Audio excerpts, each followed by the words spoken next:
I went where the world is still white, where the world is still wild. And here's what Lionel Messer really did.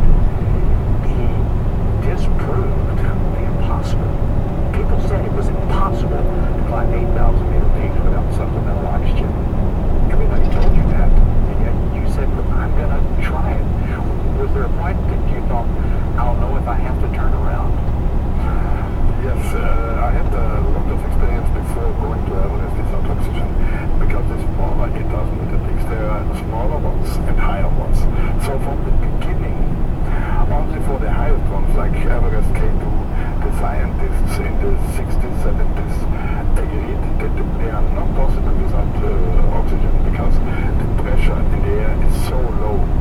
And after climbing 3 smaller ones, I went to Everest trying, and I did not know in the beginning if it would succeed or not. But on the end it was possible, and we climbed down, and so the scientists did all the measurements in a different way, and they found out, okay, it's